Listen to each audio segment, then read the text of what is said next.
জামায়াতে ইসলামকে সেধে দিল, এবার আসবে না, এরা বসবে না, এরা বসতে চাইবে না। যে গোলাম কাদের এ হচ্ছে মহা বিশ্ব বেহায়া, নির্লজ্জ, দালাল, চাটুকার। এই সেই গোলাম কাদের, হেজোড়া কাদের। 2026-এ যে নির্বাচনের কথা আপনি বলছেন, এটা আসন বন্টনের নির্বাচন, যেটাকে আপনি অন্যভাবে বলতে পারেন নির্বাচন নয়, প্রহসন। আসন ভাগাভাগি অলরেডি ফাইনালাইজের পর্যায়ে চলে গেছে, চূড়ান্তের পর্যায়ে। জামায়াতে ইসলামকে 80 আসন অলরেডি দেওয়ার জন্যে হাতে পায়ে ধরে বসে আছে। 80 আসন, 80, যেটাকে ইংরেজিতে বলা 80 সিটস। আর চিলড্রেন পার্টি, যেটা ন্যাশনাল চিলড্রেন পার্টি, তাদেরকে 8টা সিট এখনো পর্যন্ত কনফার্ম করে রেখেছে। আর বিএনপিও চাইছে মেজরিটি তারা পাওয়ার নিতে। তবে আবার বলে রাখছি, যিনি ক্ষমতায় আসুন, জামায়াতে ইসলাম তারা হবে ওয়াচ ডগ। এই ওয়াচ ডগ বলতে অনেকে হয়তো বুঝবে না, যে ক্ষমতার পেছনে যে মুগুর যে হাতে থাকা, এই মুগুরধারী হবে জামায়াতে ইসলাম। সুতরাং যারা আসবে 2026-এ, এটা একটা মিক্সড একটা কিছু আসবে।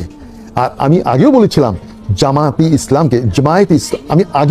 জামায়াতে ইসলামকে যদি মেজরিটি দিয়েও এবার ক্ষমতায় বসানো হয়, Jamaat-e Islam is too smart, very smart.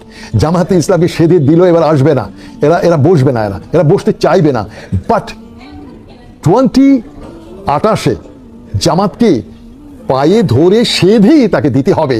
কারণ এই যে ট্রানজিশনাল পিরিয়ড, এই যে 2026 এবং 2028, এই 2 বছরের যে মাঝখানে যে ট্রানজিশন, যে সরকার আসবে, সেই সরকার তার কাঁধে কিছু কলঙ্ক, কিছু দায়ভার, কিছু ব্যর্থতা নিয়েই তারা বিদায় হবে। তারপর হবে আসল নির্বাচন। আর এই ট্রানজিশন পিরিয়ড গতবারও হয়েছে, সেই 1980-এ, আপনারা অনেকেই জানেন, 86 থেকে 88। আবার বিএনপির সময় একবার দেখেছেন 1996, তো 6 মাসের জন্য একবার এসেছিল। এইভাবে কিন্তু খণ্ড সময়ের জন্য কিন্তু অতীতেও বিভিন্ন দল ক্ষমতায় এসেছিল। আর আপনি জাতীয় পার্টির কথা বলছিলেন, জাতীয় হেজোড়া পার্টি, সেই গোলাম, আমি বলবো এ হলো দাদাদের চাটুকার, নির্লজ্জ একটা বেহায়া। প্রেসিডেন্ট এরশাদের কিছু নৈতিকতা ছিল, যদিও বেশিরভাগ ছিল তার বিশ্ব বেহায়া। আর তার জিন্দা যে ভাইটা আছে, ও ছিল বিশ্ব বেহায়া।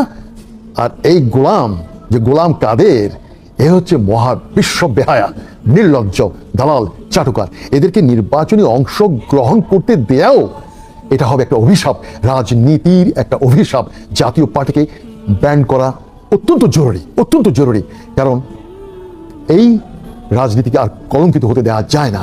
প্রকাশ্য দিবালোকে এই গোলাম দিল্লি থেকে এসে কি বলেছিল?